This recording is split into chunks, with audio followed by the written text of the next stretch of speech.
Sa isang mapanglaw na dalampasigan ng pagsasanay sa Zambales, kung saan matindi ang sikat ng araw at nag-iingay ang matutulis na alon. Ang buhangin ay tila nagbabaga sa init, at ang dagundong ng mga alon ay nilalamon ng sigaw ng isang lalaki. Si Colonel Ambo Tigre de Guzman ng Philippine Marine Corps ay umuungol na parang mabangis na hayop. Lunukin mo yan. Gusto mo raw magsuri ng mga pagkaing dagat. Heto ang gusto mo. Sa paanan niya, nakahandusay ang isang babaeng taga-hukbong katihan, Philippine Army, na nakasuot ng unipormeng walang ranggo. Dalawang marino ang nakahawak sa magkabila niyang braso, pinihit sa likod at di siya pinagagalaw. May hawak si Colonel de Guzman na isang malaking, gumagalaw-galaw na pusit, squid. May ngisi siyang malupit, ipinasok niya ang madulas na galamay ng pusit sa bibig ng opisyal ng katihan. Ang nakasusuya na uhog at lansa ng dagat ay dumikit sa kanyang mukha. Ratusan ng mga marino sa paligid ay nanatiling tahimik at nakatingin lang. Sa nakabibinging katahimikan, ang ilan ay mahigpit na nakakuyom lang ng kamao, walang naglakas loob na magsalita o lumaban. Ngunit hindi nila alam. Hindi nila batid kung kaninong dangal ang kanilang nilalapastangan. Sa gitna ng pang-iinsulto, ang mga mata ng opisyal ng katihan ay nanatiling matatag. Ang mga ito ay puno ng matinding lamig, hindi galit. Ito ay parang katahimikan bago ang isang malaking bagyo. Talagang wala silang ideya. Ang babaeng hinahawakan nila ay si General Teresita Tessie Ledesma, isang tenyente, general, 3-star, ang tinatawag na balang matinik ng hukbong katihan ng Pilipinas, at ang kanyang lamig ng galit ay handa ng lamunin ang buong dalampasigan sa apoy ng paghuhusga. Sa loob ng isang kumperensiya na nakakulong at lubos na hiwalay sa labas, sa Joint Staff Headquarters J2J 4 War Room sa Campo Aguinaldo, ang oras ay tila dumadaloy sa ibang dimensyon.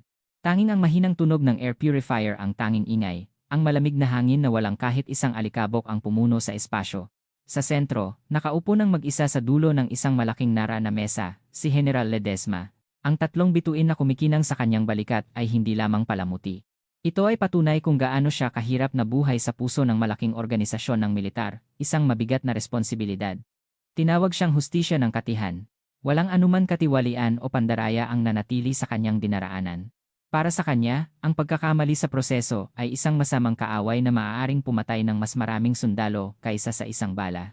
Lubos niyang alam na ang isang patak ng tinta o isang maliit na numero sa isang dokumento ay direktang nauugnay sa buhay ng maraming kabataan. Ngayon, sa harap niya, nakalatag ang isang ulat na tila bagong imprenta. Sa pabalat, nakasulat sa matigas at malinaw na Gothic font ang Final Suitability Assessment Report para sa bagong high-speed amphibious landing craft, ang Balawan 7. Ang ulat, na nakaimprenta sa pinakamahusay na papel, ay tila nagpapahayag ng sarili nitong perpekto. Bawat pahina ay puno ng mga malinaw na kulay na larawan at komplikadong data graph. Sa mga larawan, ipinagmamalaki ng Balawan ang kanyang kapangyarihan habang hinahati ang mga puting alon. Ngunit ang noo ni General Ledesma ay bahagyang kumunot. Ang kanyang payat na mga daliri ay nagsimulang kumatok ng mahina, ngunit regular, sa ibabaw ng mesa. Ito ay isang banayad na ugali niya kapag lumalabas na ang malalim niyang pagdududa. Ang bawat pangungusap sa ulat ay puro papuri, halos perpektong kakayahan sa paggalaw, walang kapintasang pagpapatakbo sa mahihirap na kapaligiran, 150% na mas mahusay kaysa sa nakaraang modelo. Ito ay isang pagdiriwang ng mga retorika, tila nagbabasa ng isang magandang advertise na patalastas. Ito ay napaka-perpekto, na tila hindi makatotohanan. Ang kagamitang pangmilitar ay isang produkto ng kompromiso. Ito ay malapit sa isang zero-sum game, kapag nakakuha ka ng isa, kailangan mong isuko ang isa pa, ngunit ang ulat na ito ay naglalarawan sa Balawan, 7 na parang isang maalamat na sandata na may lahat. Sandaling sinara niya ang ulat at ininom ang isang lagok ng kanyang malamig na kape, ang pait ay nanatili sa dulo ng kanyang dila. Isang nakakatakot na alaala mula sa ilang taon na ang nakaraan ang sumagi sa isip niya, ang eskandalo ng substandard bulletproof vest, balangkas. Sa papel, ang balangkas ay nagmamalaki ng perpektong proteksiyon. Ngunit sa totoong labanan, ang balangkas na iyon ay hindi nakahadlang ng kahit isang shrapnel, hindi isang bala, at dahil dito, isang batang sundalo ang nawalan ng buhay. Hindi niya malilimutan ang mukha ng ina na humahagulhol sa libing ng sundalo. Noon, sumumpa siya. Hinding-hindi siya mawawalan ng isa pang sundalo dahil sa pandaraya sa dokumento. Binuksan niyang muli ang huling pahina ng ulat. 2 lagda ang malinaw na nanatili sa espasyo ng approval. Ang isa ay kay Colonel Ambo de Guzman, ang training commandant ng Marines. Ang kanyang matalim na lagda ay nagpapahiwatig ng kanyang mayabang at magaspang na personalidad. Kilala siya bilang isang taong naniniwala sa Marine supremacy at hinahamak ang mga taga-katihan bilang mga babaeng taga-opisina. At sa itaas, nandoon ang maayos, ngunit makapangyarihang lagda ni Brigadier General Leo Montano, ang commander ng unang dibisyon ng Marines. Si Montano ay kilala bilang isang mapaghangad na strategist sa loob ng militar. Ayaw niyang masira ang kanyang karera, at gagamitin niya ang anumang paraan para makamit ang kanyang layunin. Ang pagiging magkasama ng dalawang pangalan na ito ay nagpababa na ng kredibilidad ng ulat. Sila ay mga taong handang baluktutin ang katotohanan upang pagandahin ang kanilang mga tagumpay. Iyon mismo ang sandali. Ang kanyang personal na secure tablet sa mesa ay tahimik na umilaw. Isang abiso na mayroong isang emergency encrypted message ang dumating. Ang nagpadala ay isa sa mga whistleblower na lihim na binuo ni General Ledesma sa loob ng maraming taon. Kinalas niya ang komplikadong code at binuksan ang mensahe. Maikli ang mensahe, ngunit sapat na upang durugin ang lahat ng magagarang salita sa ulat. General, ang balaoan ay kabaong na bakal, steel coffin. Ang makina ay madalas huminto sa high-speed maneuver. Maraming microcracks ang natagpuan sa haluang metal ng vapor. May indikasyon ng paggamit ng murang China-made parts para makatipid sa gastos. Kung ipapadala ito sa labanan, ang mga sundalo ay sasakay sa mga kabaong na lumulutang sa dagat. Pakiusap, pigilan niyo ito. Ang tingin ni General Ledesma ay naging yelo, ang kanyang daliri na kumakatok sa mesa ay biglang huminto. Tama nga ang kanyang hinala. Ito ay hindi lamang simpleng pagpapaganda ng mga resulta, ito ay isang malaking pandaraya na nakasalalay sa buhay ng maraming sundalo. Colonel de Guzman, Brigadier General Montano, at ang defense contractor na nagtatago sa likod nila isang malaking kadena ng katiwalian ang nakita niya. Tumayo siya bigla. Wala na siyang oras para umupo sa komperensiya at magbasa ng mga dokumento. Kailangan niyang makita sa sarili niyang mga mata. Ang mga kabaong sa dagat na sinasabi nilang perpekto. Pindot niya ang intercom. Ang kanyang boses ay matigas at malamig na parang bakal. Sargento Mayor Ramos. Mabilis na tugon ang narinig sa kabilang linya, si Sargento Mayor Benji Ramos, ang tapat niyang aide-de-camp.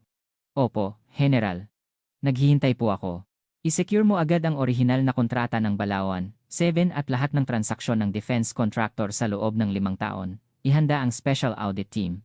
Huwag kayong kikilos hanggat hindi ako nagbibigay ng hudyat. Masusunod po. Gagawin ko agad ang kinakailangan. Sandaling huminto si General Ledesma, habang nakatingin sa asul na kalangitan sa labas, lumiit ang kanyang mga mata. Malapit na siyang magsimula ng isang digmaan. Muli siyang nagsalita. At, Sargento Mayor Ramos. Opo, General? Ang kanyang boses ay naglalaman ng matinding desisyon, maghanda ka ng isang field uniform na walang ranggo. Parang isang ordinaryong logistics staffer. Ang pinakatahimik na makikita mo. Naramdaman niya ang sandaling pagpigil ng hininga ni Sargento Mayor Ramos sa kabilang linya, maingat siyang nagtanong. General, pupunta po ba kayo mismo sa field? Isang malamig na ngiti ang lumabas sa labi ni General Ledesma. Mamamalakaya ako. Manghuhuli ako ng malaking isda. Nang matapos ang komunikasyon, muling bumalik ang mabigat na katahimikan sa komperensiya. Naramdaman niya ang bigat ng desisyong ginawa niya. Ito ay hindi lamang isang pagbisita sa field. Ito ay parang pagtanggal ng kanyang mga bituin at pagpasok ng mag-isa sa pinakamalalim na teritoryo ng kaaway. Kahit isang maling hakbang ay maaaring ikasira ng buong kanyang karera. Ngunit ang kanyang isip ay nakakagulat na kalmado. Sa halip, ang malamig na galit ay nagpalinaw sa kanyang pag-iisip. Sa kanyang paningin, hindi ang panganib sa harap niya ang nakikita, kundi ang libu-libong mukha ng mga batang sundalo na matatakot sa loob ng kabaong na lumulutang sa malalim na dagat. Handa niyang isuko ang 3 bituin kung makakaligtas sila. Pagkaraan ng ilang sandali, isang mahinang katok ang narinig sa pinto ng komperensiya, tok, tok. Isang tunog na tila eksakto at disiplinado. Si Sargento Mayor Benji Ramos. Maikling sumagot si General Ledesma. Pasok. Ang makapal na soundproof na pinto ay halos walang tunog na bumukas, at pumasok si Sargento Mayor Ramos. May hawak siyang isang maayos na nakatuping field uniform at isang ordinaryong military duffel bag. Tumigil siya sa harap ng mesa ni General Ledesma sa posisyon ng atensyon. Ang kanyang mukha ay walang emosyon tulad ng karaniwan, ngunit ang kanyang mga mata ay naglalaman ng malalim na pag-aalala at takot. Siya ay isa sa iilang tao na nakikita si General Ledesma hindi lamang bilang isang boss, kundi bilang isang leader na handa niyang sundan hanggang kamatayan. Nag-aalangan si Sargento Mayor Ramos, pagkatapos ay nagsalita sa isang mabigat na boses. General, ito po ang mga hiniling ninyong gamit. Tumango si General Ledesma at itinuro ang duffel bag. Ang kanyang boses ay kalmado pa rin. Ang mga gamit ay handa na po ayon sa inyong bilin. May portable ultrasonic crack detector, data recording device na nakatago, at emergency beacon. Lahat ay nakadisguise na parang ordinaryong supply. Maingat na inilapag ni Sargento Mayor Ramos ang uniforme at duffel bag sa mesa.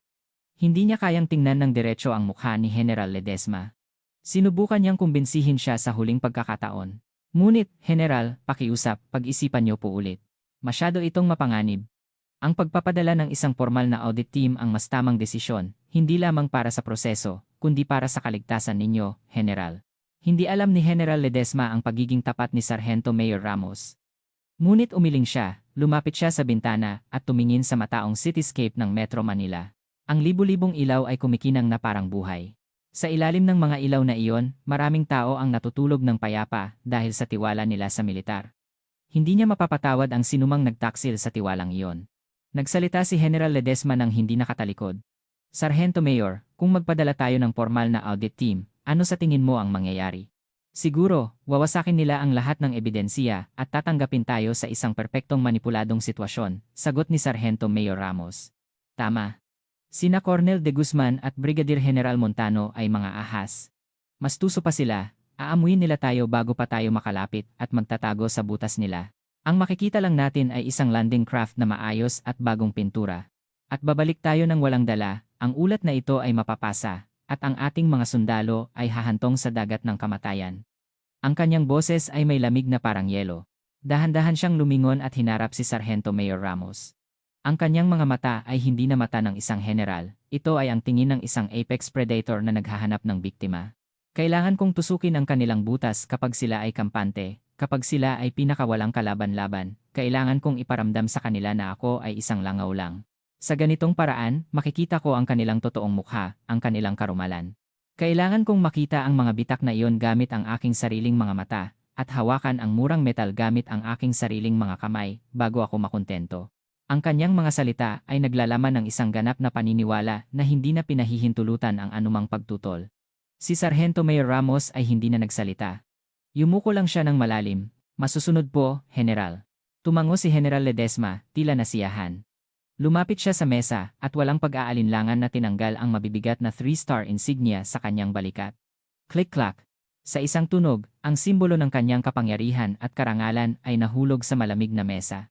Pagkatapos, dahan-dahan niyang sinimulan na tanggalin ang mga butones ng kanyang perpektong inayos na general's uniform. Ang uniforme na naging bahagi ng kanyang katawan sa loob ng mga dekada ay dahan-dahang naalis. At kinuha niya ang luma, walang ranggong uniforme na dinala ni Sargento Mayor Ramos. Ito ay damit ng isang ordinaryong sundalo na may mahinang amoy ng araw, pawis, at alikabok. Nang isuot niya ang uniforme, ang awtoridad ng hustisya ng katihan na naghari sa komperensiya kanina ay nawala. Nandoon lamang ang isang walang pangalan na logistics staffer na may pagod at walang emosyon na mukha. Ikinulot niya ng maayos ang kanyang buhok sa loob ng fatigue cap at nagpahid pa ng subtle camouflage cream sa mukha, isang perpektong pagbabagong anyo. Binuksan niya ang duffel bag at sinuri ang laman. Tulad ng sinabi ni Sargento Mayor Ramos, ang lahat ng gamit ay tila ordinaryong military supplies. Ang ultrasonic detector ay tila isang multitool para sa field maintenance, at ang recording device ay nakatago sa loob ng isang clunky military wristwatch. Isinuot niya ang relo at isinabit ang multitool sa kanyang sinturon. Nang matapos ang lahat ng paghahanda, ibinigay ni General Ledesma ang kanyang huling utos kay Sargento Mayor Ramos. Sa sandaling lumabas ako rito, hindi na ako si Teniente General Teresita Ledesma ng Hukbong Katihan. Ako si Marilyn Manila Cruz, Logistics Staff Officer ng Army Quartermaster Command. Ako ay isang simpleng empleyado na ipinadala para sa cross-checking ng supply list bago ang joint exercise ng Marines at Army. Masusunod po, aayusin ko agad ang lahat ng dokumento bilang Staff Officer Cruz. Huwag mong sasabihin sa sinuman sa J, 3J, 4 ang aking kinaroroonan hanggat hindi ako nagbibigay ng hudyat. Kung wala akong kontak sa loob ng 24 na oras, ipatupad mo agad ang protocol ng hustisya na handa na at i-deploy ang Special Audit Team. Ang seguridad ng ebidensya at hindi ang aking personal na seguridad ang uunahin. Naiintindihan mo ba? Naiintindihan ko po, General. Ang boses ni Sargento Mayor Ramos ay bahagyang nanginginig. Alam niya ang ibig sabihin ng protocol ng hustisya. Ito ay ang huling paraan na ginawa sa pag-aakala ng pagkawala o pagkamatay ng kumander na babaligtad ang lahat. Isinabit ni General Ledesma ang isang maliit na piraso ng metal kasama ang kanyang dog tag sa kanyang leeg.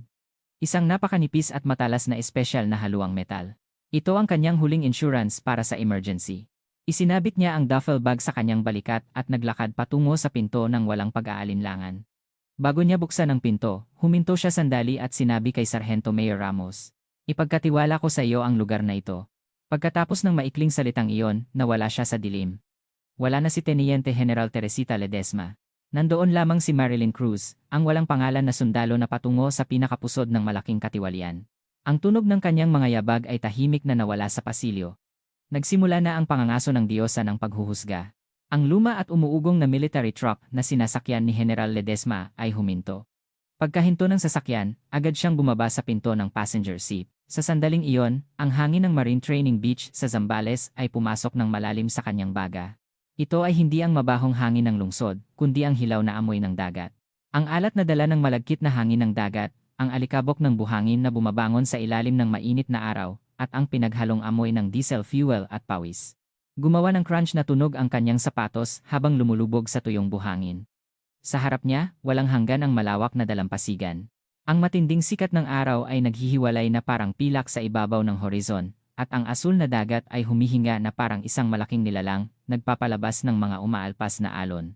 Sa dalampasigan, dose-dose ng bagong high-speed landing craft, ang Balauan 7, ay nakalinya, tila mga dambuhalang bakal na halimaw na nakasalot.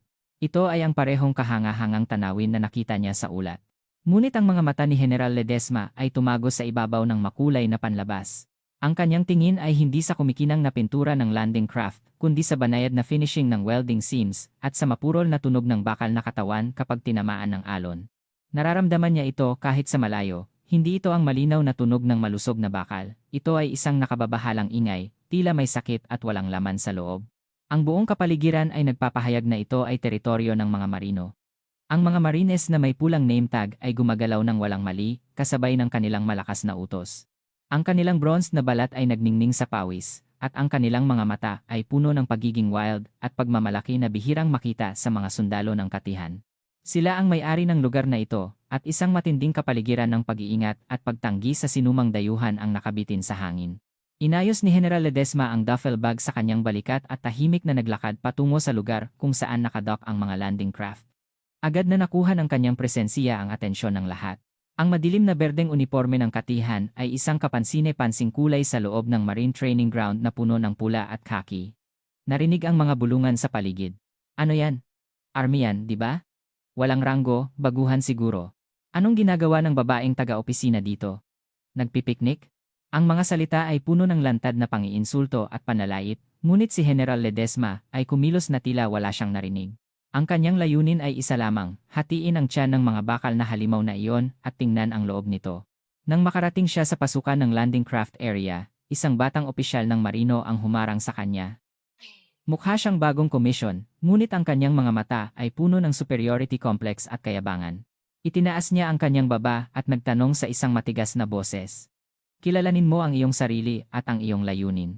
Kinuha ni General Ledesma ang lukot na deployment order mula sa kanyang duffel bag at ibinigay ito. Sadyang pinahina niya ng bahagya ang kanyang boses upang magbigay ng impresyon ng isang pagod na staff officer. Ako si Staff Officer Marilyn Cruz ng Army Quartermaster Command. Ipinadala para sa cross-checking ng mutual supply list para sa joint exercise. Kinuha ng tenyente ng marino ang dokumento nang walang pag-aalinlangan at tiningnan siya mula ulo hanggang paa. Isang ngiti ng paghamak ang lumabas sa kanyang labi. Cross-checking. Karaniwan, ginagawa yan sa pamamagitan ng network.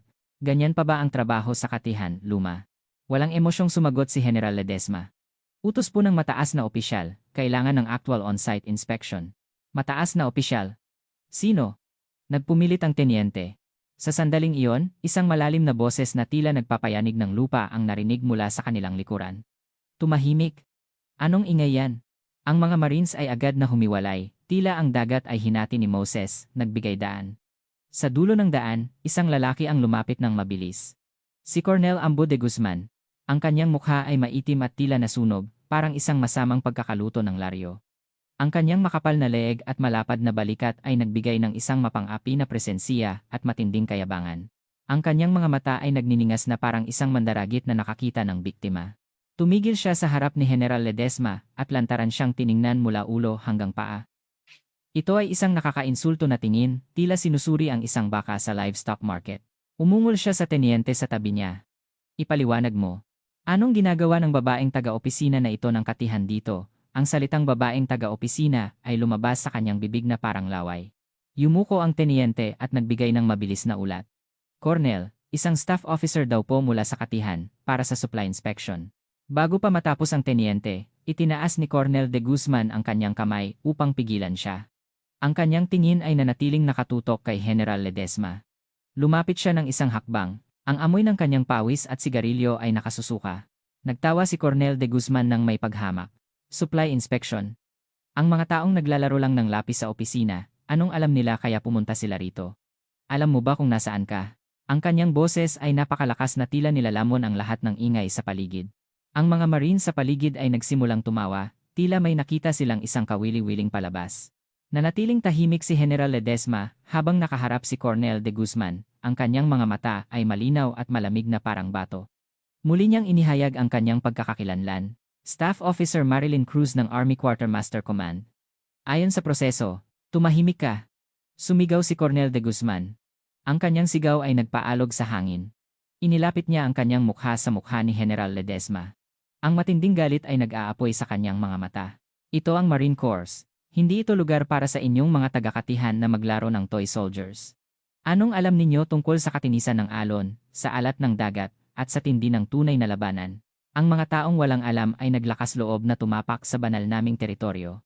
Malakas niyang hinampas ang balikat ni General Ledesma gamit ang kanyang daliri, isang nakakainsulto na kilos. Lalo na ang isang babae, nakakabaliw. Baka hindi mo alam ang pagkakaiba ng makeup at bala ha? Ang dagat ay hindi isang lugar para sa mga babaeng taga-opisina na tulad mo na nagpapabango. Umalis ka. Hindi natinag si General Ledesma sa hampas ng kanyang daliri. Ang kanyang mga paa ay nakatanim sa lupa na parang isang malaking puno. Muling umalingaw-ngaw ang kanyang kalmadong boses. Ang boses na iyon ay isang malinaw na kaibahan sa galit ni Cornel de Guzman. Tiningnan niyo na po ang order, Cornel. Kailangan kong gampanan ang aking tungkulin. Kung hindi kayo makikipagtulungan, wala akong pagpipilian kundi i-report ito sa mataas na opisyal, ayon sa regulasyon. Ang salitang mataas na opisyal ay nagpakunot ng noo ni Cornel de Guzman. Para sa kanya, ang mataas na opisyal ay si Brigadier General Montano, at alam niya na ayaw ni Montano ng anumang gulo sa panahong ito. Sandali siyang tumitig kay General Ledesma. Ang mga mata ng babaeng walang ranggo ay nakakagulat na kalmado.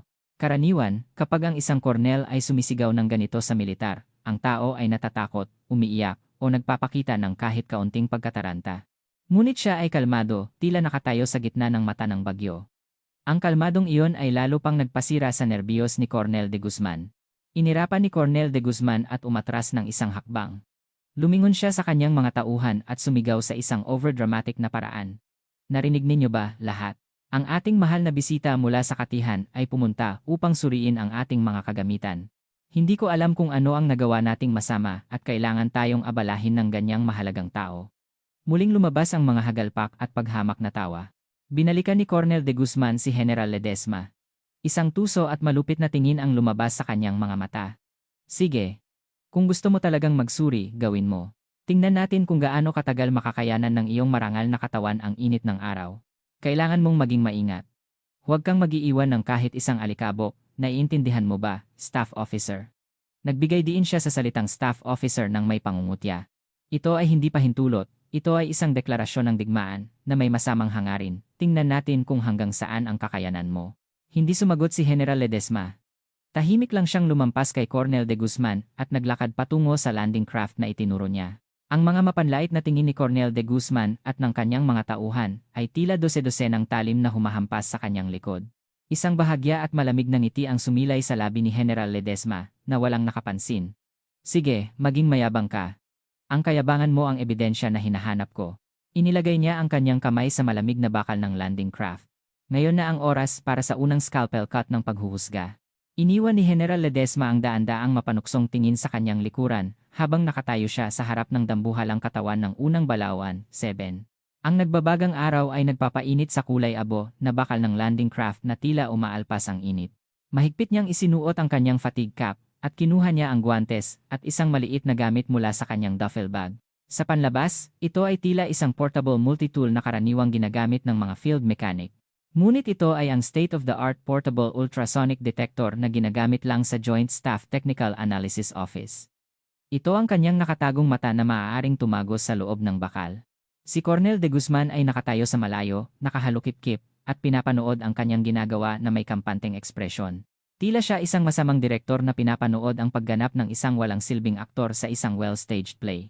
Ang mga opisyal ng marino sa paligid niya ay nagtawanan at nagbulungan. Ano yung ginagawa niya? Nilalaro niya ba yan? Mukhang ginagaya niya ang isang matandang nangongolekta ng bakal. Ang kanilang tawanan ay humalo sa tunog ng alon, mahina itong naririnig ni General Ledesma, ngunit hindi nagalaw ang kanyang focus. Gamit ang kanyang nakaguantes na kamay, dahan-dahan niyang hinaplos ang malamig na bakal.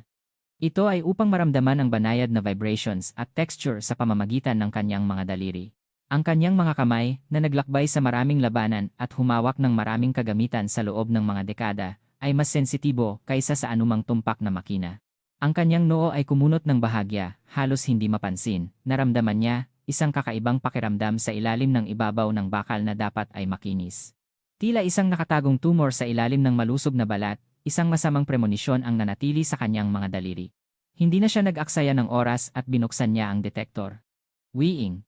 Sa isang mahinang tunog ng makina, isang asul na ilaw ang lumabas sa dulo ng detektor. Maingat niyang inilapit ang detektor sa ibabaw ng katawan ng bapor at dahan-dahang iginalaw. Sa screen ng relo sa kanyang pulso, isang komplikadong data graph na nagpapakita sa loob ng bakal ang lumabas ng real-time. Ang graph ay nagpapakita ng matatag na green waveform, ngunit bigla itong naging pula sa isang punto at nagsimulang umalog ng parang baliw. BF, BF, BF, isang matalim na tunog ng babala ang umalingaunggaw. Ang mga mata ni General Ledesma ay nagniningas ng malamig.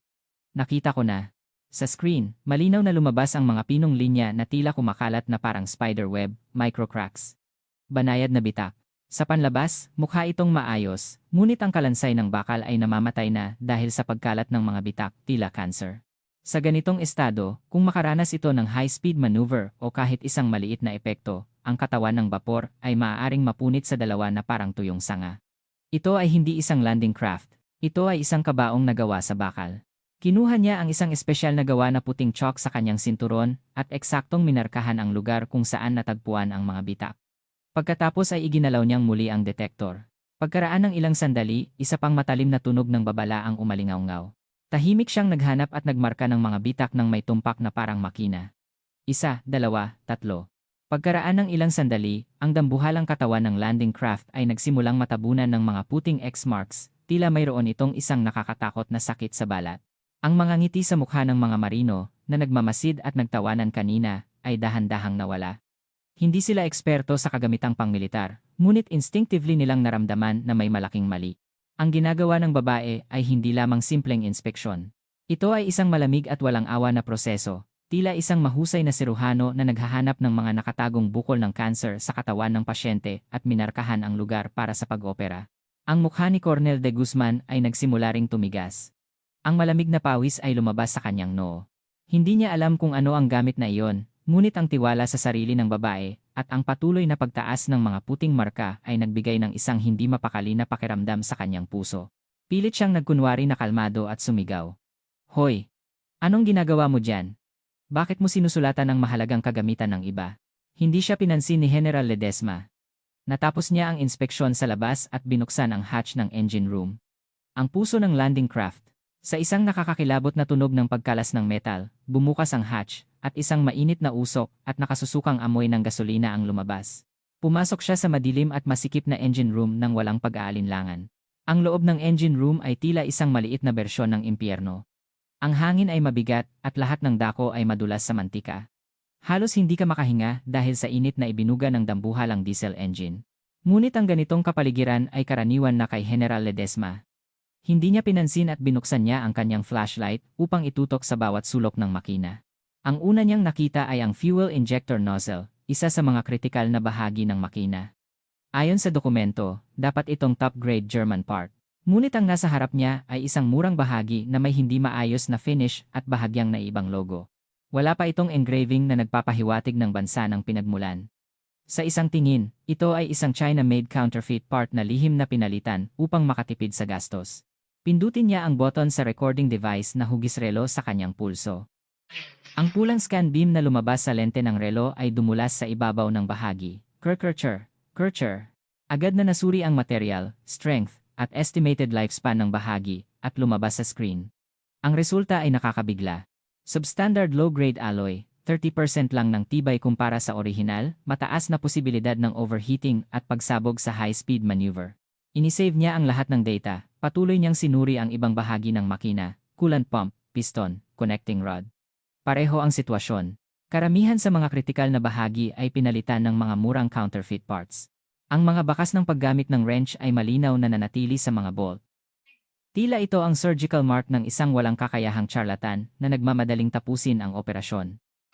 Ang lahat ay bastos at walang ayos. Ito ay isang malinaw na krimen.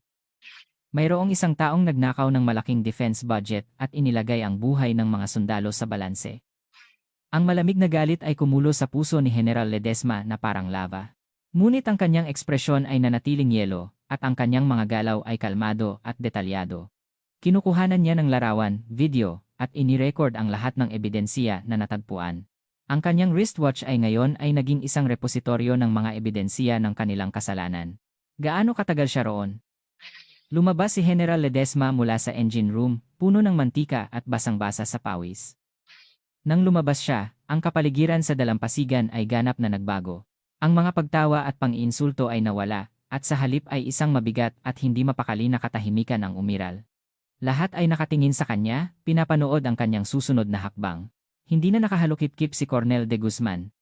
Kinagat niya ang kanyang labi ng may pag-aalala at lumapit kay General Ledesma. Ang kanyang boses ay nanginginig ng husto sa galit at kaba. Anong ginawa mo dyan? Sabihin mo sa akin kung anong nakita mo. Hinubad ni General Ledesma ang kanyang madulas na guwantes at inihagi sa lupa. Tiningnan niya ng diretso ang mga mata ni Colonel de Guzman at nagsalita ng walang emosyon. Nag-inspeksyon po ako. Kaya nga, anong ininspeksyon mo? Sino ka para hawakan ang banal na kagamitan ng Marines? Sumigaw si Colonel de Guzman, nawawalan ng kontrol. Tila gusto niyang sunggaban ang kanyang leg anumang oras. Ngunit hindi umatras si General Ledesma. Itinaas niya ang wristwatch sa harap ng kanyang mukha. Ang maliit na screen ay nagpapakita ng 12-dosenang data files, nakaka-record lang niya. Puno ito ng mga pulang warning signs. Gusto niyo bang tingnan, Colonel? Microcrack distribution map, engine part composition analysis results, listahan ng mga substandard parts. Nakatala ng detalyado, General. Gusto niyo bang tingnan? Ang kanyang boses ay tahimik, ngunit mas nagpalamig ito sa puso ni Colonel de Guzman kaysa sa anumang sigaw. Namutla ang mukha ni Colonel de Guzman. Alam niya na ito ay hindi simpleng pagbabanta. Alam ng babae ang lahat. Ang lihim na sinikap nilang itago ay nabunyag ng isang walang pangalan na babaeng taga-opisina sa loob lang ng ilang oras. Ngayon, sa sandaling mapunta ang ebidensya na iyon sa upper command, tapos na ang lahat. Ang kanyang karera, si Brigadier General Montano, at ang defense contractor sa likod nila ang malaking kadena ng katiwalian ay babagsak ng buo. Ang takot ang nagparalisa sa kanyang katinuan. Isang ideya lang ang naghari sa kanyang isip, kailangan niyang pigilan ang babaeng ito. Kailangan niyang pigilan ang ebidensya na makalabas sa anumang paraan. Noon, inalis ni General Ledesma ang kanyang tingin sa kanya at naglakad patungo sa pangalawang landing craft. Ang kanyang boses ay umalingaw-ngaw ng malamig na parang sentensya ng kamatayan. Ngayon, inspeksyonin natin ang susunod na landing craft. Ang isang pangungusap na iyon ay naging gatilyo. Nagdilim ang mata ni Colonel de Guzman. Ang huling hibla ng katinuan sa kanyang isip ay naputol. Hindi na siya isang kornel ng Marines. Siya ay isang baliw na hayop na na-corner. Ang kanyang bibig ay naglabas ng isang masamang at baluktot na boses, tila ahas. Gusto mo talagang mamatay, babae, ha? Ang isang pangungusap ni General Ledesma, ngayon, inspeksyonin natin ang susunod na landing craft ay hindi lamang isang salita. Ito ay isang sentensya ng kamatayan na wawasak sa kayabangan, dangal, at lahat ng itinayo ni Colonel de Guzman. Nang hatiin ng kanyang malamig na boses ang mainit na hangin ng dalampasigan, may isang bagay na pumutok sa isip ni Colonel de Guzman. Ang pinong hibla ng katinuan. Ang kanyang mga mata ay nagdilim. Ang puti ng kanyang mata ay nagsimulang mamula sa galit. Ang takot, kapag umabot sa sukdulan, ay nagiging galit, at ang galit na iyon ay nagpapabago sa tao na parang hayop. Ang nakatayo sa harap niya ay hindi na isang walang pangalan na staff officer mula sa katihan. Ito ay ang sakit mismo na lumitaw upang sirain ang kanyang buhay. Ito ang bunganga ng kailaliman na handang lamunin ang lahat ng kanyang tagumpay. Hindi siya maaaring umatras. Sa sandaling umatras siya, tapos na ang lahat. Hindi lang siya huhubaran ng uniforme, kundi uupo pa siya sa malamig na silya ng court-martial. At hindi lang siya. Si Brigadier General Montano at ang mga itim na anino ng defense contractor na nakipagsabwatan sa kanya ang malaking kadena ng katiwalian ay babagsak ng buo. Kailangan niyang pigilan iyon. Sa anumang paraan, Ang kanyang lalamunan ay naglabas ng tunog na parang ungol ng hayop. Itinuro niya ang kanyang mga tauhan na nakalinya sa likuran niya at sumigaw. Ang kanyang boses ay matalim na tila napunit. Anong ginagawa ninyo? Hulihin ninyo ang babaeng yan. Huwag niyong hayaang may sinumang umalis dito ng buhay bago ninyo sirain ang ebidensya ang relo na iyon. Ang utos ay malinaw. Ngunit ang mga marino ay nag-alinlangan sa sandaling iyon. Ang kanilang mga paa ay tila nakatanim sa buhangin. Sila ay marines na nabubuhay at namamatay sa utos ng kanilang superior. Ngunit ang sitwasyon sa harap nila ay hindi nakasulat sa anumang doctrine na natutunan nila. Ang utos na hulin at saktan ang isang walang sandata at kaalyadong babaeng opisyal ng katihan. Hindi ito aksyon ng isang sundalo. Ito ay isang malinaw na krimen. Ang mga mukha ng ilang batang sundalo ay nagpakita ng pagkataranta, pagkalito, at bahagyang kahihiyan. Hindi pinayagan ni Colonel de Guzman ang kanilang pag-aalinlangan. Muling sumabog ang kanyang galit. Sinunggaban niya ang collar ng pinakamalapit na sundalo. Hindi ninyo narinig ang utos ko, mga gago. Walang sinumang aalis dito ng buhay hanggat hindi ninyo sirain ang ebidensya ang relo na iyon. Ang pagbabanta na walang sinumang aalis dito ng buhay ay nagkaroon ng epekto. Ang mga mata ng mga sundalo ay nagsimulang gumalaw. Ang kolektibong histerya na nagpapalito sa katinuan ay dahan-dahang lumalamon sa kanila. Sa huli, dalawang sundalo, na mukhang pinakatapat at masunurin, ang sumugod ng may niwi. Naglakad sila patungo kay General Ledesma. Sa kanilang mga mata, wala ng regret, kundi ang walang pusong desisyon ng isang sundalo na kailangang sumunod sa utos ng superior. Hindi umiwas si General Ledesma sa kanilang paglapit. Nakatayo siya roon, tila nakatanim, at malamig na tiningnan ang dalawang anino na sumusugod sa kanya. Walang takot o pangamba sa kanyang mga mata. Tanging kalamigan ang naroroon, tila sinusuri niya ang kanyang mga kalaban, at isang kalmadong katiyakan na parang inaasahan niya na ang lahat ng ito. Huli. Sa huling sigaw ni Colonel de Guzman, sabay na sinunggaban siya ng dalawang marino sa magkabilang gilid. Ang isa ay humawak sa kanyang kanang braso, at ang isa naman sa kaliwa, pinihit sa kanyang likod. Udot-udot, isang matinding sakit ang kumalat sa kanyang balikat, ngunit hindi siya sumigaw. Sa halip, sandali niyang pinakalma ang kanyang katawan at ginamit ang kanilang lakas laban sa kanila upang panatilihin ang balanse. Ang kanyang paglaban ay matatag, ngunit hindi niya kayang talunin ang lakas ng dalawang malalaking marino. Ang kanyang katawan ay bumagsak ng walang lakas sa buhangin. Ang kanyang mukha ay kinaladkad sa magaspang na buhangin. Nguya niya ang maalat at lansa na buhangin. Ang daan-daang marino sa paligid ay nagpigil ng hininga. Ang nakakatakot na katahimikan, kung saan ang tunog ng alon lamang ang naririnig, ang naghari sa dalampasigan. Gusto nilang iwasan ang marahas na tagpo na nangyayari sa harap nila, ngunit hindi nila magawa. Sila ay mga bystander at kasabay na kalahok. Si Colonel de Guzman ay humihingal ng malalim habang nakatayo sa harap ni General Ledesma, na nakaluhod. Tiningnan niya ito, tila isang mapang-abusong mananakop na puno ng pakiramdam ng tagumpay. Ang kanyang mga labi ay may isang malupit at baluktot na ngiti. Hindi siya kontento. Ang paghuli sa kanya ay hindi sapat. Gusto niyang punitin ang kanyang dangal, ang kanyang kaluluwa. Gusto niyang magsisi siya ng husto dahil sa pagtatangka niyang hamunin siya. Sa sandaling iyon, may nakita ang kanyang mata. Isang timba na iniwan ng mga sundalo na naghahanap ng pagkaing dagat bilang bahagi ng pagsasanay. At sa loob ng timba, may isang malaking, gumagalaw-galaw na pusit, squid, na kakahuli lang sa dagat. Ang madulas na pulang katawan. Ang dose-dosenang malalaki at malagkit na galamay na may sucker cups. Sa sandaling nakita niya iyon, isang malademonyong ideya ang sumagi sa isip ni Colonel de Guzman. Ang kanyang mukha ay nagpakita ng bali-baling galit. Lumapit siya sa timba at walang pag-aalinlangan na ipinasok ang kanyang kamay at marahas na kinuha ang pusit. Ang pusit ay pumulupot sa kanyang braso, desperadong lumalaban. Ang malagkit na uhog ay dumaloy sa kanyang braso. Hindi niya pinansin at lumapit siya kay General Ledesma, dala ang gumagalaw-galaw na pusit. Ang mga sundalo sa paligid ay natakot nang malaman nila kung ano ang gagawin niya. Ang ilan ay hindi na nakatiis at tumalikod.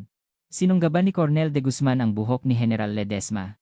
Marahas niyang hinila ang ulo niya patalikod at bumulong na parang ahas sa kanyang tainga. Ang kanyang boses ay isang kakaibang pinaghalong mainit na galit at malamig na tuwa. Gusto mo raw magsuri ng pagkaing dagat, di ba? Gusto mo talagang tingnan ang loob ng mga kagamitan namin, di ba? Kung gayon, kailangan mo ring tikman ang sariwang espesyal na pagkain na ito na inihanda ng Marines, di ba? Hindi nagsalita si General Ledesma, tumitig lang siya kay Colonel de Guzman nang may mga matang nagliliyab. Ang tingin na iyon ay tila nagsasabing, tandaan mo ng mabuti kung anong ginagawa mo ngayon. Ang kanyang matigas na tingin ay lalo pang nagpasiklab sa balibaling galit ni Colonel de Guzman. Tumawa siya ng mas malakas.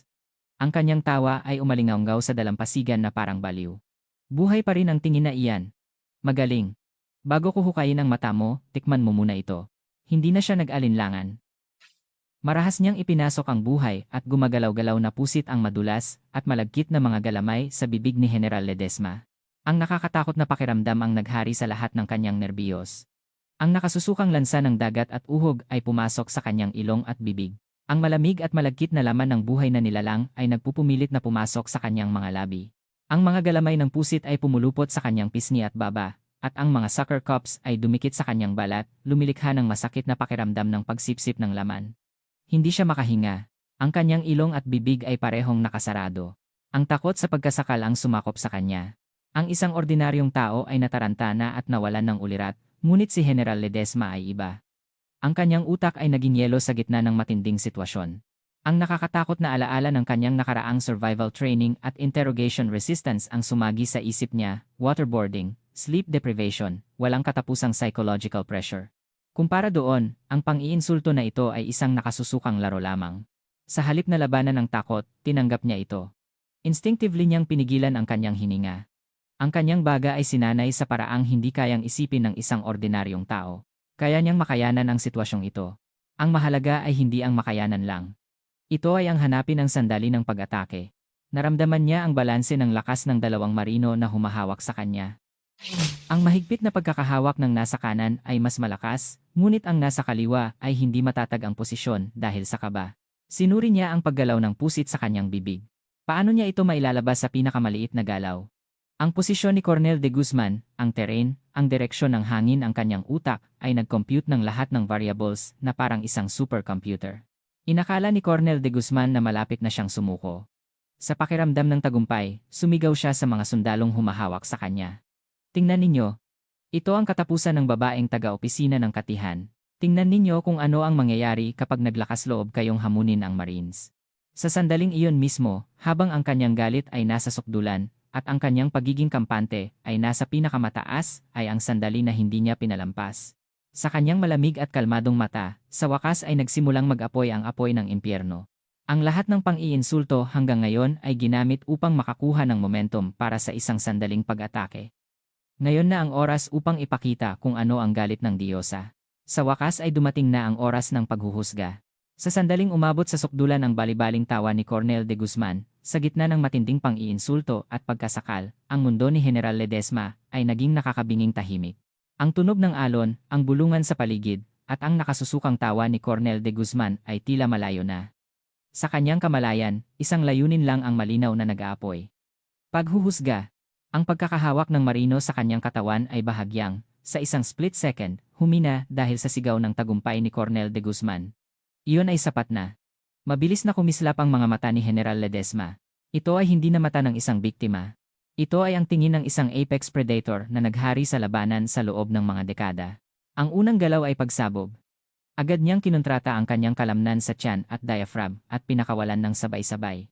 Tila sumabog ang compressed air nang may malaking pressure na umakyat sa kanyang lalamunan. Puaaaaaa. Ang malaking pusit na nakabara sa kanyang bibig ay lumabas na parang kanyon. Sa pagkalat ng malagkit na uhog at tinta ink sa paligid, tumama ito ng eksakto sa gitna ng mukha ni Cornel de Guzman. Ang malagkit na galamay ng pusit ay tumabon sa kanyang mata, ilong, at bibig. Ano to?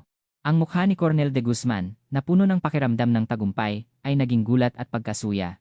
Habang nagpupumilit siyang tanggalin ang pusit sa mukha niya, ang sandaling iyon, ang split second na iyon, ay naging isang walang hanggang pagkakataon para kay General Ledesma.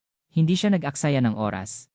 Ang kanyang katawan ay pumilipit na parang ahas, at tinarget niya ang pulso ng sundalo sa kanyang kaliwa. Ang kanyang mga daliri ay pumasok ng eksakto sa wrist joint at mga tendon ng sundalo na parang bakal na tuko.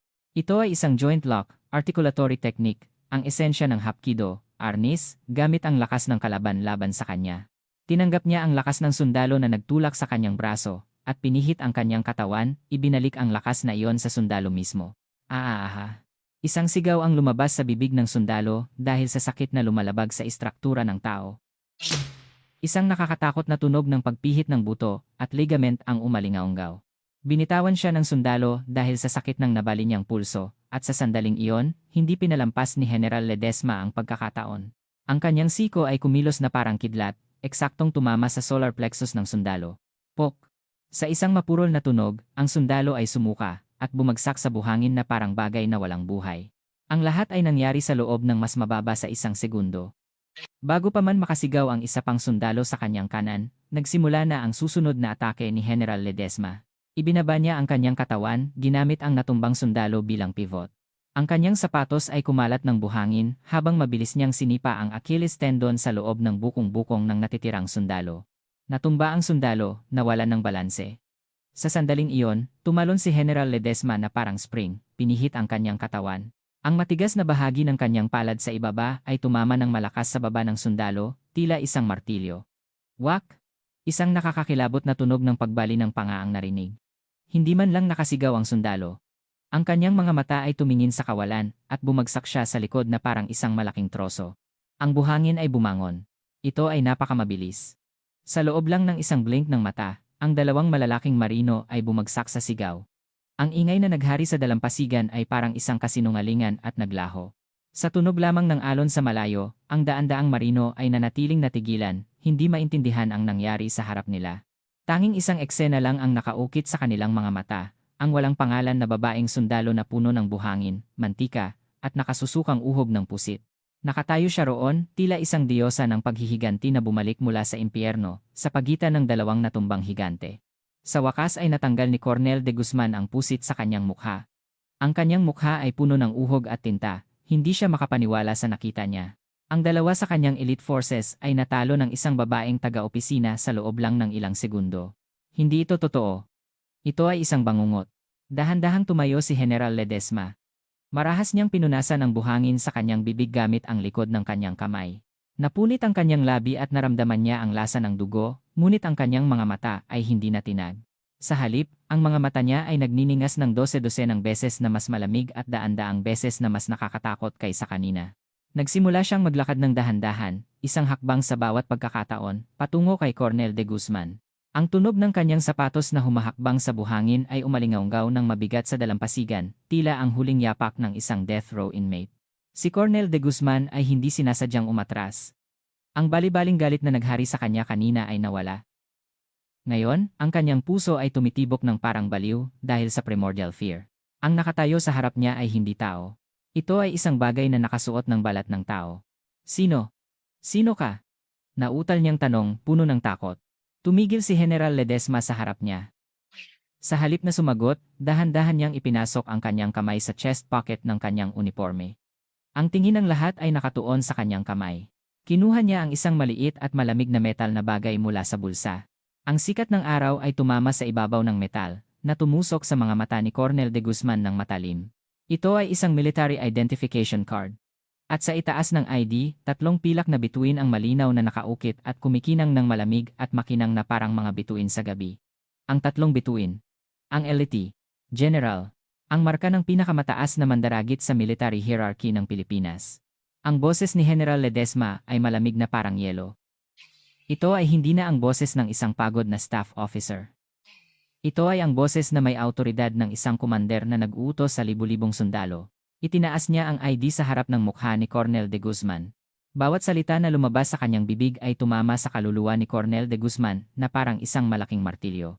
Colonel Ambo de Guzman ng Philippine Marine Corps, ikaw. Inatake mo ang iyong direktang superior officer. Ang mga mata ni Colonel de Guzman ay nanlaki ng tila sa sabog. Ang kanyang tingin ay bali-baling nagpalipat-lipat sa larawan sa ID, sa 3 bituin sa ibabaw, at sa mukha ng babaeng nakatayo sa harap niya. Hindi isang walang pangalan na staff officer ng quartermaster. Ang tao sa larawan ay malinaw na ang babaeng nasa harap niya. At ang pangalan, Teresita Ledesma. Ang hustisya ng katihan. Ang talim ng joint staff na hindi nagpapatawad sa anumang katiwalian. Ang kanyang pangalan ay parang pangalan ng tagahatol para sa mga tiwali sa loob ng militar. General. General Ledesma. Teniente General. Isang ungol ng hindi makapaniwala ang lumabas sa bibig ni Colonel de Guzman. Ang kanyang utak ay tumangging tanggapin ang katotohanan, nagsimulang manginig ang kanyang mga paa. Ang pakiramdam ng pagguho ng kanyang mundo. Ang malamig na pakiramdam na tila ang lahat ng dugo ay lumabas sa kanyang katawan nang malaman niya kung ano ang ginawa niya. Hinawakan niya ang sacred scale ng isang buhay na alamat. Ibinulsa ni General Ledesma ang ID niya. Kinuha niya ang maliit na two-way radio na nakakabit sa kanyang sinturon. Nang pindutin niya ang button, isang static na tunog ang narinig at bumukas ang radio. Ang kanyang boses ay naging matatag at makapangyarihan upang marinig sa buong dalampasigan. Sargento Mayor Ramos, naririnig mo ba ako? Pagkatapos ng ilang segundong katahimikan, ang boses ni Sargento Mayor Benji Ramos ay lumabas sa radio. Opo, General. Naririnig ko po. May problema po ba? Ipatupad mo agad ang protokol ng hustisya. Narinig ang tunog ng paglunok ni Sargento Mayor Ramos. Nagpatuloy ang utos ni General Ledesma. Uulitin ko, protokol ng hustisya. Ipasok mo agad ang Joint Staff Special Investigation Team at ang Mechanized Military Police sa Training Area A1. I-block ang lahat ng escape routes at kontrolin ang lahat ng tauhan sa lugar. Itakda si Colonel Ambo de Guzman at ang kanyang mga direktang tauhan bilang primary targets for arrest. Pahintulutan ng putok kung lalaban. Ang huling salita, pahintulutan ng putok, ay ang huling punyal na tumusok sa puso ni Colonel de Guzman. Ang kanyang mga tuhod ay bumigay. Siya ay bumagsak sa buhangin. Ang kanyang mukha ay naging asul, lampas sa pagiging putla, tila isang patay na tao. Tapos na ang lahat. Ibaba ni General Ledesma ang radio at tiningnan si Colonel de Guzman na nakaupo sa lupa ng may paghamak. Pagkatapos, inalis niya ang kanyang tingin sa kanya at humarap sa daan-daang marino na nakatayo, puno ng takot at gulat. Ang kanyang boses ay hindi na para sa isang kriminal. Siya ay sumisigaw sa mga pinakamalaking biktima ng malaking pandaraya, ang mga batang sundalo. Ang kanyang boses ay puno ng galit at malalim na awa para sa kanila. Makinig kayong lahat, mga marinong bayani. Ang kanilang mga balikat ay kumibot sa kanyang malakas na boses. Ako si Teniente General Teresita Ledesma ng Hukbong Katihan ng Pilipinas. Narito ako ngayon upang ibunyag ang katotohanan tungkol sa bagong landing craft na sasakyan ninyo. Itinuro niya ang landing craft na puno ng mga puting X marks. Ang mga iyan, na pinaniniwalaan ninyong state-of-the-art na kagamitan, ay kabaong na bakal lamang. Ang katawan ng bapor ay mapupunit na parang papel, at ang makina ay isang time bomb na maaaring sumabog anumang oras. Ang mga iyan si Colonel de Guzman at ang kanyang mga superior ay nagnakaw ng defense budget para punuin ang kanilang bulsa, at bilang kapalit, ibenta nila ang inyong mga buhay. Isang alon ng pagkabigla ang kumalat sa dalampasigan. Ang takot sa mukha ng mga sundalo ay dahan-dahang nagbago sa ibang emosyon. Ito ay pagkalito, pagtataksil, at sa huli, nag-aapoy na galit. Sila ay naloko. Sila ay lubos na ginulangan ng kanilang mga superior at ng kanilang bayan na pinaniwalaan nila ng buong buhay. Ang bulungan ay kumalat na parang alon. Sa sandaling iyon, isang malaking ingay na nagpapayanig sa lupa ang narinig mula sa likuran ng sand dune. Wuom! Ang mabibigat na tunog ng makina ng 12-dosenang armored vehicles. Pagkatapos, ang tunog ng helicopter propellers na sumasakit sa tainga. Sa ibabaw ng sand dune, ang maitim na mechanized MP Special Task Force Armored Vehicles ay lumabas ng may autoridad. Ang turrets ng armored vehicles ay lumiko patungo sa dalampasigan ng may nakakatakot na tunog. Sa kalangitan, ang mga Cobra attack helicopters ay lumipad ng mababa, ang kanilang mga mata ay nagniningas sa pagbabantay, isang nakakabiglang tanawin. Ito ay ang hukbo ng paghuhusga ng diyosa na naging totoo. Tinalikuran ni General Ledesma ang lahat at tiningnan si Colonel de Guzman na nakaupo pa rin sa lupa. Tapos na ang party mo. Sa wakas ay bumukas na ang pinto ng impyerno. Bago pa man humupa ang alikabok sa dalampasigan, ang epekto ng insidente ay kumalat sa buong Pilipinas sa hindi nakikitang paraan. Ang nangyari sa Zambales Training Ground ay hindi na isang issue sa loob ng militar. Ito ay naging mata ng isang malaking bagyo na handang lamunin ang buong bansa. Samantala, sa kabilang sentro ng insidente ang Division Commander's Office ng Philippine Marine Corps 1st Division, ito ay isang ganap na naiibang mundo mula sa kaguluhan sa Zambales. Ang mabangong amoy ng mamahaling orchid ang pumuno sa hangin, at ang katahimikan ay naghari sa espasyo, tila ang isang perpektong inayos na uniforme. Nakatingin sa bintana, may isang lalaking may hawak na brush. Si Brigadier General Leo Montano ng Marines. Uminom siya ng isang lagok ng kanyang bagong brew na tsaa, at isinulat ang 4 na salita sa calligraphy paper ng mabilis. Tiyaga at tapang, perseverance and courage. Ito ang kanyang motto at ang kanyang buhay. Hindi siya padalos-dalos tulad ni Colonel de Guzman. Kumilos siya ng tahimik na parang ahas, naghabi ng kanyang plano ng detalyado na parang gagamba, at sa tamang oras, sinunggaban ang leeg ng kalaban na parang buwaya. Sa sandaling iyon, ang direct line telephone sa kanyang office desk ay tumunog ng matalim. Tring. Isang masamang tunog na pumutol sa katahimikan. Maingat na inilapag ni Montano ang kanyang brush. Walang anumang pag-aalala sa kanyang mukha. Tila inaasahan niya na ang tawag. Dahan-dahan siyang lumapit at kinuha ang receiver. Ang kanyang boses ay malamig na parang yelo. Magsalita. Isang boses na nagmamadali at puno ng takot ang narinig sa kabilang linya, isa sa kanyang mga tapat na tauhan. General, may malaking problema po. Si Colonel de Guzman, hinuli ng Joint Staff Military Police sa field. Si General Ledesma. Nagpakita siya. Si Teniente General Teresita Ledesma po. Ang kilay ni Brigadier General Montano ay kumibot ng bahagya, halos hindi mapansin, habang nakikinig sa ulat. Iyon lang ang ipinakita niyang emosyon. Hindi galit o taranta. Sa halip, ito ay isang malamig na pagtanggap, tila alam ko na mangyayari ito. Na-compute na niya ang lahat ng worst-case scenarios. Si Colonel de Guzman ay naging isang pain lamang, ang totoong labanan ay magsisimula ngayon. Ang kanyang isip ay mabilis na nag-isip, hindi sa galit, kundi sa malamig na kalkulasyon. General Ledesma. Ang kanyang personal na pagpapakita sa field ay nangangahulugang hindi ito simpleng corruption investigation. Ito ay digmaan. Isang power struggle sa loob ng Joint Staff at isang labanan ng dangal sa pagitan ng hukbong katihan at Marines. Kung gayon, kailangan niyang baguhin ang narrative ng digmaan na ito. Kailangan niyang ilipat ang frame mula sa corrupt officers versus righteous lady general patungo sa ibang kwento. Sandali siyang pumikit. At nang imulat niya ang kanyang mga mata, isang tuso at malamig na ningning ang kumislap sa kanyang mga mata, parang isang ahas. Sinabi niya sa receiver sa isang mahinang ngunit bakal na tono. Huwag kang mataranta. Sundin mo ang sasabihin ko. Una, immobilize mo ang lahat ng koneksyon natin sa media, kontakin ang lahat ng reporter na nakalink sa atin. Kailangan nilang maglabas ng istorya na may exclusive na label. Anong klaseng istorya po, General? Isang masamang ngiti ang lumabas sa labi ni Montano. Ito ang headline na ilalagay mo, pag-aabuso sa kapangyarihan ng 3-star general ng Katihan, kontrobersya sa targeted harassment ng elite marine officer. Ang nilalaman ay hindi mahalaga. Ang mahalaga ay ang frame. Gawin mong ang insidente ay hindi tungkol sa katiwalian, kundi sa Army-Marine conflict. I-portray mo ang mapaghangad na babaeng general na gumawa ng labis na investigasyon para sa kanyang sariling tagumpay na sumira sa dangal ng Marines. Naiintindihan mo ba? Masusunod po, General. At kontakin mo ang pamilya ni Colonel de Guzman, kumuha kaagad ng pinakamamahaling law firm at ihanda sila para sa media interview. Sabihin mo sa kanila na umiyak, magreklamo na ang asawa at ama na nag-alay ng kanilang buhay sa bayan ay biglang pininturahan bilang mga corrupt official. Ibigay ang lahat ng simpatiya ng publiko. Gumawa ka ng human interest angle. Aayusin ko po agad. Sa wakas, kontakin mo ang mga congressmen sa Defense Committee. I-report mo na ang sitwasyong ito ay isang malubhang banta sa national security na nagpapababa sa morale ng militar at nagdudulot ng inter-service conflict. Kailangan nilang magpatawag ng Congressional Investigation Committee. I-redirect ang talim ng investigasyon kay General Ledesma. Ang mga utos ni Montano ay walang putol. Tila siya ay nagsimulate na ng lahat ng senaryo na ito ng 12-12 beses. Ibinaba niya ang telepono at muling lumapit sa bintana. Masaya niyang tiningnan ang mga salitang tiyaga at tapang na isinulat niya.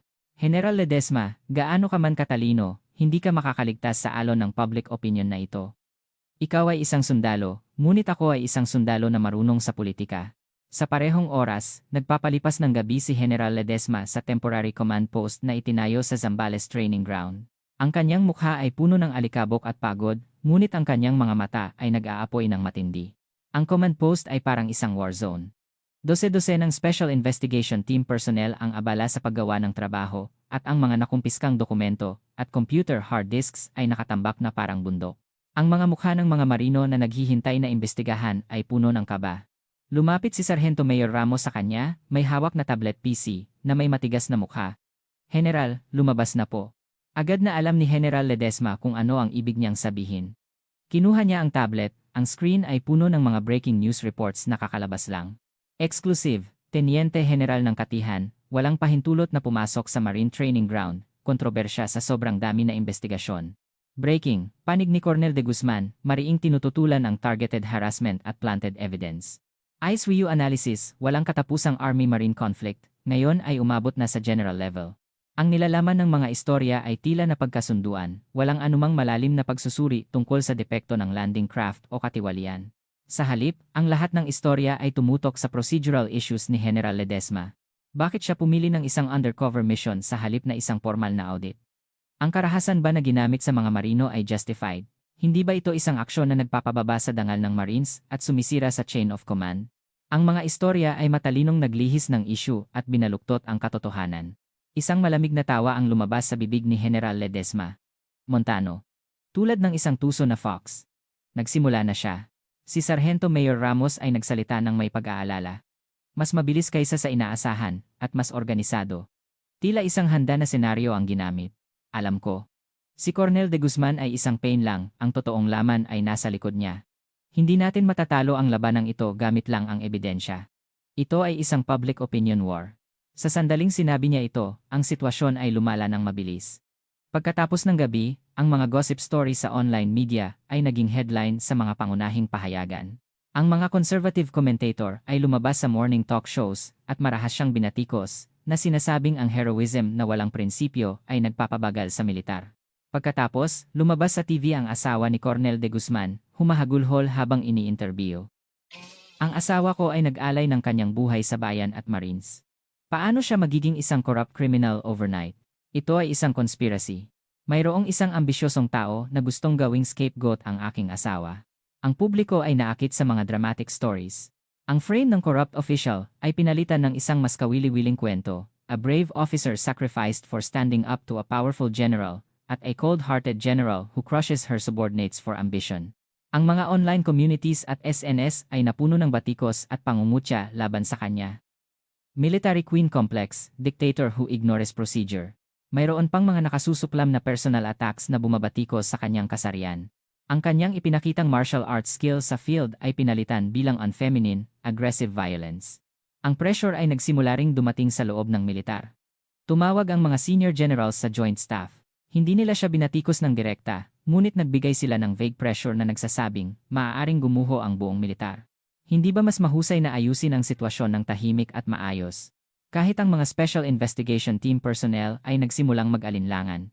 Ang paggalang sa kanilang mga mata kay General Ledesma ay napalitan ng kaba. Siguro, nasasangkot tayo sa isang walang kabuluhang gulo. Si General Ledesma ay biglang na-isolate. Lumalaban siya sa mga tiwali, ngunit ang mundo ay tila tinuturing siyang kalaban at nagbato ng bato sa kanya. Ito ang malaking bitag na dinisenyo ni Brigadier General Montano. At sa wakas, nagpakita si Brigadier General Montano sa publiko. Nagpatawag siya ng emergency press conference. Sa gitna ng 12-12 ng camera flashes, nakatayo siya sa podium na nakasuot ng isang perpektong marine uniform. Ang kanyang mukha ay puno ng malalim na pag-aalala at kalungkutan ng isang senior officer na nag-aalala sa kinabukasan ng militar, isang perpektong pagganap. Sinimulan niya sa isang mabigat na boses. Una sa lahat, humihingi ako ng paumanhin sa lahat ng mamamayan para sa alalahanin na dulot ng insidenteng ito. Bilang isang senior officer, yumuyuko ako. Yumuko siya ng malalim, ang camera flashes ay umapoy ng baliw.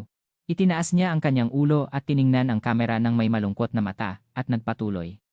Ang esensya ng insidenteng ito ay hindi katiwalian sa supply. Iyan ay mga overstated allegations lang. Ang esensya ay ang mahalagang halaga at proseso na pinoprotektahan ng ating militar ay nawasak dahil sa malupit na aksyon ng isang tao. Matalino siyang hindi nagbanggit ng pangalan ni General Ledesma.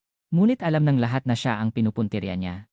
Iginagalang ko ang pagiging makabayan at kakayahan ni General Ledesma bilang isang sundalo, ngunit walang anumang mabuting layunin ang maaaring i-justify ang aksyon na sumisira sa pundasyon at kaayusan ng militar. Ang Marines ay isang marangal na organisasyon na unang nagdudugo para sa bansa sa pinakamahirap na oras. Hindi ko nahahayaan pa na sirain ang dangal ng Marines dahil sa unverified allegations at paglabag sa proseso. Ang kanyang boses ay tila nanginginig sa galit at ang kanyang mga mata ay namula. Nagbigay siya ng isang perpektong pagganap ng isang tapat na komander na nag-aalala sa dangal ng kanyang organisasyon. Ang press conference room ay natigilan sa kanyang talumpati. Tinitingnan ni General Ledesma ang lahat ng eksena sa isang maliit na monitor sa command post ng walang imik. Sa screen, si Montano ay sumisigaw ng may tragic tone sa kamera. Opisyal akong nagrerekomenda sa Defense Secretary ng isang fair at transparent investigation para sa sitwasyong ito. Ang katotohanan ay dapat ibunyag. Wham! Hinampas ni General Ledesma ang kanyang kamao sa mesa. Hindi dahil sa galit, ito ay dahil sa eksakto niyang naintindihan kung ano ang ibig sabihin ng huling salita ni Montano, ang kanyang huling gambit. Fair investigation. Nangangahulugan iyon na aalisin ang kaso sa mga kamay ni General Ledesma, ibibigay sa isang committee na binubuo ng mga taong napili nila, at patatagalin ang proseso, upang sa huli ay sirain ang ebidensya at ilibing ang katotohanan. Si Montano sa screen ay nagtatago ng isang ngiti ng tagumpay. Sigurado siya na nanalo na siya. Si General Ledesma ay isa na lamang nag-iisang general na na-corner. Wala nang natitira sa kanya. Ngunit hindi alam ni Montano. At hindi rin alam ng mundo na mayroon pa ring huling hidden card si General Ledesma na walang sinuman ang umasahan. Hindi ito ang tatlong bituin o ang autoridad ng Joint Staff. Ito ay ang puso ng mga ordinaryong sundalo na kinutya at nilapastangan nila.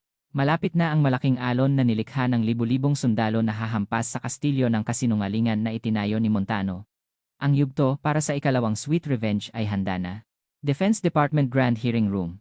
Ang lugar na ito ay isang uri ng war zone na iba sa sandy beach ng Zambales. Walang putok ng baril o kanyon, ngunit ang mga hindi nakikitang talim ay matalim na nagbanggaan sa hangin.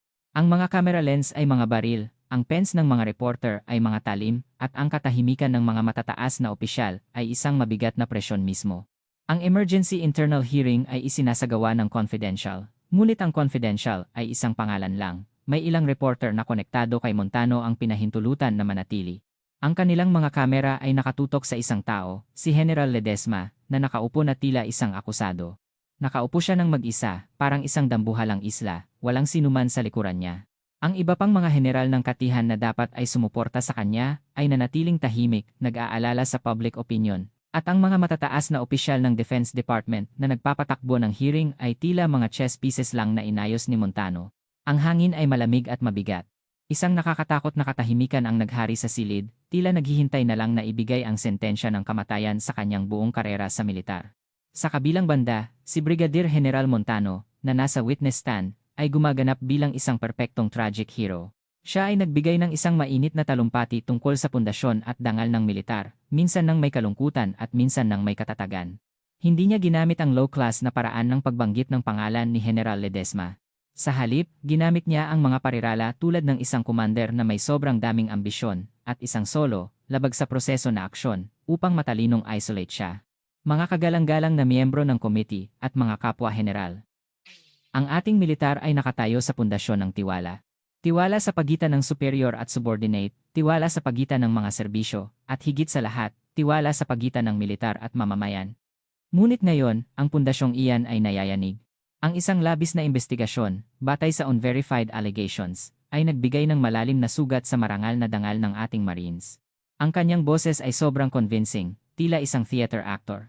Minsan niyang hinampas ang kanyang dibdib, tila isang tapat na lingkod na nag-aalala sa bansa. Hinihiling ko sa inyo, gamit ang pagkakataong ito, na itigil ang walang katapusang hidwaan na ito. Magtatag ng isang fair investigation committee na kinabibilangan ng Kongreso at mga civilian experts. Ano man ang maging desisyon ng committee na iyon, ako at ang Marines ay tatanggapin ito ng may pagpapakumbaba. Ito ay isang perpektong move. Ang kaso ng substandard landing craft ay ginawang Army-Marine conflict, at nag-alok siya ng isang time-consuming committee bilang solusyon. Ang kanyang pakay ay ilubog ang katotohanan sa ilalim ng tubig. Maraming tao sa silid ang tumango. Tila ganap na napunta sa kanya ang laban. Natapos ni Montano ang kanyang talumpati, at lumingon ng may nakatagong ngiti ng tagumpay kay General Ledesma. Ang kanyang tingin ay tila nagsasabing, "Oh, Teresita, gaano ka man magpumiglas, sa malaking larong ito ng politika, nasa palad lang kita." Hindi nagsalita si General Ledesma. Nakapikit lang siya. Tila sumuko na, lahat sa silid ay nag-isip ng ganoon, na ang susunod na lalabas sa kanyang bibig ay isang paghingi ng tawad o isang walang silbing depensa. Sa sandaling iyon, isang bagay ang nagsimulang marinig ng napakalayo. Woo, woo. Sa una, inakala nilang ingay lang iyon ng air conditioner ng gusali o tunog ng sasakyan, ngunit ang tunog ay lalong lumalakas at nagiging mas malinaw. Hindi lang ito ingay. Ito ay isang malaking ritmo na nilikha ng libu-libong yapak. Nayanig ang lupa. Nagsimulang manginig ang mga salamin ng bintana ng silid. Nagsimulang magbulungan ang mga tao sa silid. Ano yon, lindol ba? Ang kampanteng ngiti sa mukha ni Montano ay nawala. Naramdaman din niya ang hindi maipaliwanag na vibration. Isang instinctive fear ang dumaloy sa kanyang gulugod. Ang tunog ay lalong lumapit. Ngayon, malinaw na itong naririnig. Ang tunog ng daan-daan, kung hindi libo-libo, na sapatos ng sundalo na sabay-sabay na tumatapak sa asphalt. Tum. Tum. Tum. Tum. Isang mapang-api at marangal na tunog, tila ang malaking bakal na puso ang tumitibok. Ang tunog ay sumunod sa pasilyo ng Defense Department building, walang pag-aalinlangan, patungo sa silid ng hearing. Ang lahat ng tingin ay nakatuon sa malaking double door ng silid. Ang mukha ni Montano ay nagsimulang mamutla, hindi. Hindi ito posible. Habang siya ay nagtatanggi, ang tunog ng pagmamartsa ay huminto sa harap ng pinto, at sa sumunod na sandali, isang katahimikan ang nagpabara sa puso. Kaboom! Ang dambuhalang pinto ay sumambulat papasok, tila tinamaan ng bomba. Ang mabibigat na hinges ay tumili habang yumuyuko, at ang mga pinto ay bumukas ng malawak. Lahat ng tao sa silid ng hearing ay nagulat at tumayo. Ang camera flashes ng mga reporter ay umapoy ng baliw. Sa labas ng pinto, isang walang katapusang pulutong ang nakatayo. Hindi sila mga opisyal na nakasuot ng uniforme o mga politikong nakasuot ng malinis na suit. Sila ay mga batang sundalo na nakasuot ng fatigue uniforms na puno ng alikabok at pawis, tila kakagaling lang sa training field. Mga mukha ng marino na may pulang name tag, na tila bagong 20 anyos pa lang. 1, 2, 10, 100. At sa likod nila, daan-daang sundalo ang pumuno sa pasilyo. Ang kanilang mga mata ay hindi na puno ng takot o pagsunod sa superior. Ang kanilang mga mata ay nag-aapoy sa galit sa pagtataksil at matinding pagkauhaw sa katotohanan. Hindi makapaniwala si Montano sa kanyang nakikita. Hindi siya makahinga. Sila ang mga sundalo na kinutya niya at tinuring na disposable supply. Sila ang mga kabataang sinubukan niyang itulak sa kabaong ng kamatayan habang tinatawag silang Shield of the Motherland. Sila ay nandito ngayon upang hatulan siya. Ang mga sundalo ay hindi sumisigaw o nanggugulo. Sa halip, sila ay pumasok sa silid ng may nakakatakot na disiplina, na tila isang napagkasunduang aksyon, at mayroon silang hawak na mga bagay. Clank! Clank! Bang! Ang mga sundalo ay nagsimulang ilapag ang kanilang mga hawak sa sahig ng silid ng hearing. Iyon ay ang ebidensya na natagpuan ni General Ledesma sa dalampasigan, mga piraso ng substandard alloy hull na madaling mababasag, mga walang laman na piston na murang-mura, mga China-made fuel nozzles na may Peking logo, mga gear assembly na may bitak at kulang-kulang. Daan-daang sirang bahagi ang nakatambak na parang bundok sa paligid ng witness stand kung saan nakatayo si Montano. Hindi na lang sila simpleng scrap metal. Sila ang presyo ng kanilang buhay. Sila ang tahimik na sigaw ng bakal na nagbubunyag ng pagkukunwari at kasakiman ni Montano. Ang silid ng hearing ay naging magulo. Ang mga general ay natigilan at ang mga reporter ay baliw na nagpindot ng shutter upang makuha ang makasaysayang sandali na ito. Si Montano ay umatras, natulala, sa harap ng mga nakatambak na ebidensya. Ang lahat ng kasinungalingan na itinayo niya ay nawasak sa harap ng tahimik na patotoo ng bakal na iyon. Noon, isang batang opisyal ang lumabas sa gitna ng mga sundalo. Isang marino tenyente na mukhang bagong komisyon. Sa halip na matakot, nakatingin siya sa lahat ng tao sa silid ng may matatag na desisyon. At sa wakas, ang kanyang tingin ay tumama kay Brigadier General Montano na namumutla. Ang boses ng bata, malakas kaysa sa sigaw ng anumang general, ay umalinganggaw sa buong silid. Nag-uulat po. Sumisigaw siya sa lahat ng nagtipon, hindi lang kay Montano. Kaming mga miyembro ng Marine Corps, hindi namin kayang sundin ang isang komander na nagpapayaman sa sarili habang ang aming buhay ang nakataya. Sa kanyang sigaw, ang daan-daan, libu-libong sundalo sa likuran niya ay sabay-sabay na tumapak. Kabuom. Ang buong gusali ay tila nakikipagkaisa sa kanilang galit. Patuloy na sumigaw ang tenyente. Ang kanyang boses ay nanginginig sa galit. Ayaw na naming maging disposable supplies. Handa kaming mamatay para sa bayan, ngunit hindi kami mamamatay para sa kasakiman ng mga tiwali. Sandali siyang huminga, at ngayon, lumingon siya kay General Ledesma, na nakaupo ng mag-isa. At siya, bilang kinatawan ng libu-libong sundalo, ay walang pag-aalinlangan na nagbigay ng salute sa kanya. Ang kanyang mga mata ay puno ng matinding paggalang at tiwala.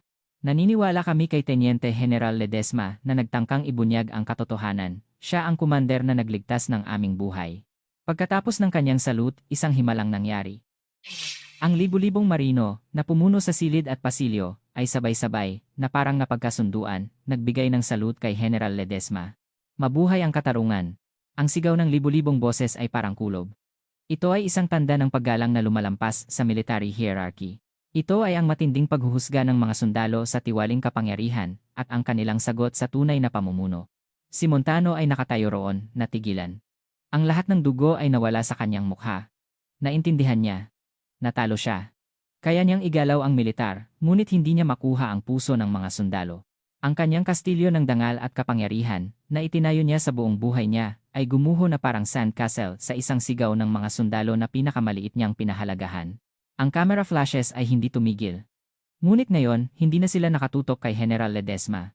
Ang lahat ng lens ay kumukuha ng huling, nakakaawang tanawin ng isang lalaki na gumuho sa ibabaw ng kanyang nawasak na pagkukunwari.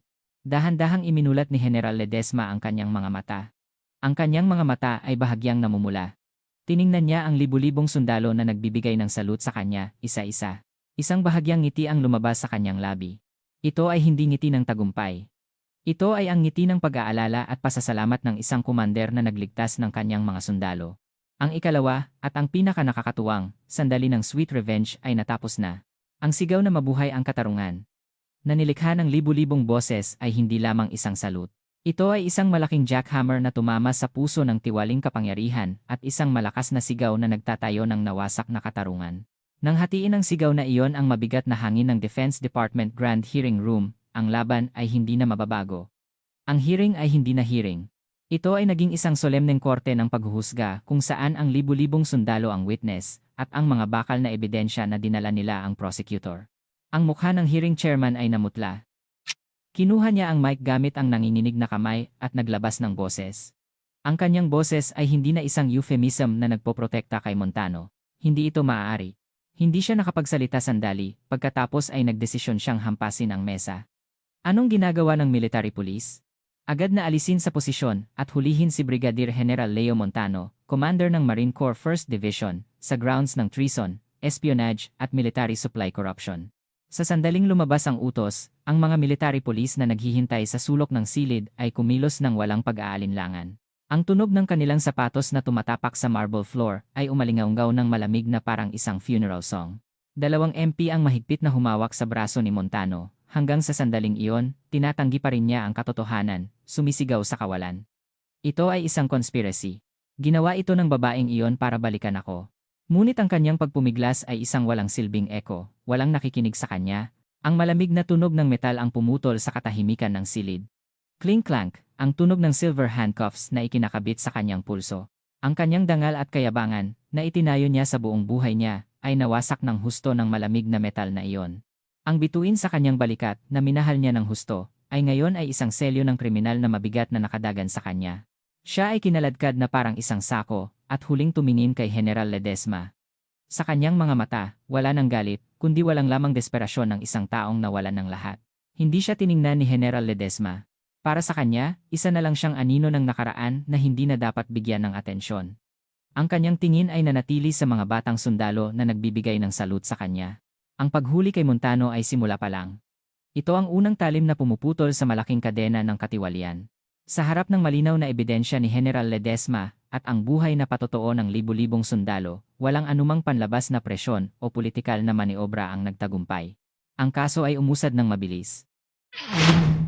Ang Joint Staff Special Investigation Team ay agad na nakipagtulungan sa Military Prosecutor's Office upang simulan ang isang full-scale investigation sa katiwalian ng Balawan. Ang talim ng investigasyon ay walang awa. Ang mga opisina ni Montano at De Guzman, at maging ang kanilang mga bahay, ay ni-raid at kinuha ang lahat ng ebidensya. Sa mga lihim na vault na nakatago sa dingding, lumabas ang daan-daang milyong piso na cash at ginto na tila suhol. Nang sinuri ang kanilang mga call records at email, ang nakakasuklam na transaksyon nila sa defense contractor, ang Talas ng Dagat, Incorporate, ay lumabas na parang patatas. Nang salakayin ng mga investigator ang headquarters ng Talas ng Dagat, ito ay magulo na. Sinubukan ng mga executive na tumakas sa airport, ngunit nahuli. Sinubukan ng accounting staff na sirain ang computer hard disks at important documents, ngunit nahuli sila sa akto, ngunit huli na ang lahat. Ang cyber investigation team ng Joint Staff, na pinamumunuan ni Sargento Mayor Benji Ramos, ay may backup na ng lahat ng data na sinubukan nilang burahin. Ang recovered data ay naglalaman ng mga record ng black transaction na lumalampas sa kanilang imahinasyon. Gumamit sila ng murang China-made alloy upang makatipid sa gastos at minanipula ang mga dokumento na tila gumagamit ng top-grade local specialty steel. Ang mga kritikal na bahagi ng makina ay pinalitan ng luma at peking bahagi mula sa mga scrap ships at pinalabas na original German parts. Ang daan-daang milyong defense budget na ninakaw ay napunta sa bulsa ni Montano at De Guzman, kasama na ang mga konektadong politiko. Ang presyo ng buhay ng libu-libong sundalo, nasasakay sana sa kabaong sa dagat na ginawa ng kanilang kasakiman, ay naging mamahaling mansyon, imported cars, at tuition fees ng kanilang mga anak. Nagulantang ang buong bansa. Ang media ay naglabas ng special reports araw-araw, at ang galit ng publiko ay umabot sa langit. Ang mga media outlets na bumato kay General Ledesma bilang isang abusadong general ay biglang nagbago ng tono, pinupuri siya bilang isang bayani na naglinis ng katiwalian.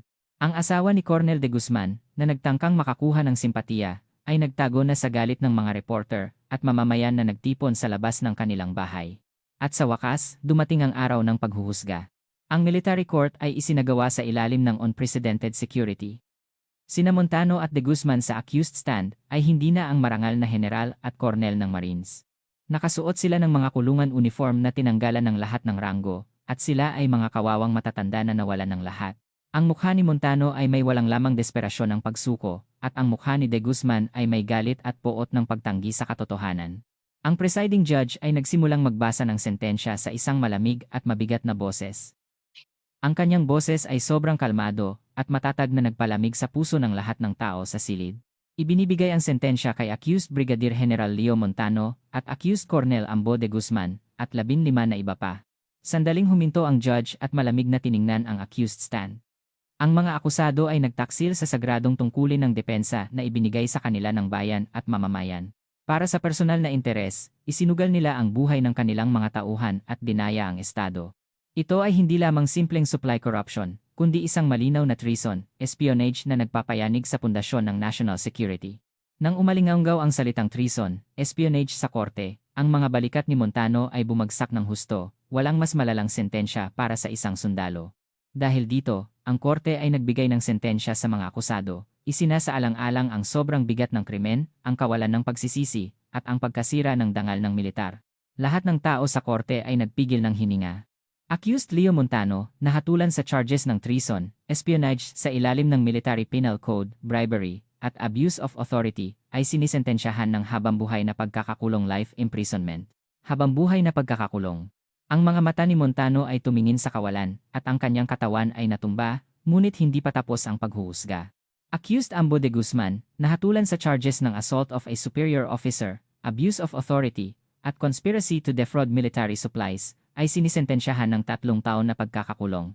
Bukod pa rito, ang lahat ng ranggo at parangal ni na accused Montano at De Guzman ay babawiin, at ang lahat ng iligal na nakuha nilang yaman ay kukumpiskahin at ibabalik sa kaban ng bayan. Ang tunog ng martilyo ay umalingawngaw sa korte. Tang, tang, tang. Ito ay isang walang awa at perpektong tunog na nagtatapos sa kanilang buhay. Ang pera, dangal, at kapangyarihan na sinikap nilang protektahan ay naglaho na parang alikabok sa isang sandali. Ang natira na lang sa kanila ay ang malamig na pader ng bilangguan at ang tatak ng traitor na hindi na mapapawi. Ang defense contractor, ang talas ng dagat, incorporate, ay inalis dismantled, at ang kanilang mga executive ay nakatanggap din ng matitinding sentensya. Ang malaking corruption cartel ay nabunot ng buo. Walang awa. Walang pagpapaliban. Ito ay ang perpektong pagpapatupad ng katarungan. Ang masinsinan at kumpletong paghuhusga na gusto ni General Ledesma. Ngayon, sa lugar kung saan inalis ang bulok na ugat, ang oras lang ang natitira upang patubuin ang bagong pag-asa. Pagkatapos ng paghatol, isang malaking bagyo ng paglilinis ang humampas sa militar ng Pilipinas. Ang corruption cartel na pinamumunuan ni Montano at De Guzman ay nabunot ng ugat at 12 ng sundalo at defense contractor personnel na sangkot ay naharap sa paghuhusga ng batas. Ang bayan ay naghiyawan. Pinuri nila si General Ledesma bilang diyosa ng hustisya at tunay na sundalo na naglinis ng katiwalian. Direkta siyang binigyan ng Highest Military Service Medal ng Pangulo mismo, at ang Defense Department at Joint Staff ay naghanda ng isang maringal na celebration party para sa kanya. Ngunit si General Ledesma, na dapat ay nasa sentro ng lahat ng karangalang iyon, ay wala kahit saan. Tinanggihan niya ng maayos ang lahat ng celebration at pagbibigay ng medalya. Sa kanyang opisina lang siya, tahimik na nakatingin sa view ng training ground sa labas ng bintana. Para sa kanya, ang tagumpay ng digmaang ito ay hindi isang bagay na dapat ipagdiwang. Ito ay isang masakit ngunit kinakailangang operasyon upang alisin ang bulok na bahagi. Ang tunay na mahalaga ay ang proseso ng pagpapagaling ng sugat at pagpapatubo ng bago pagkatapos ng operasyon. Tumunog ang chime sa kanyang mesa.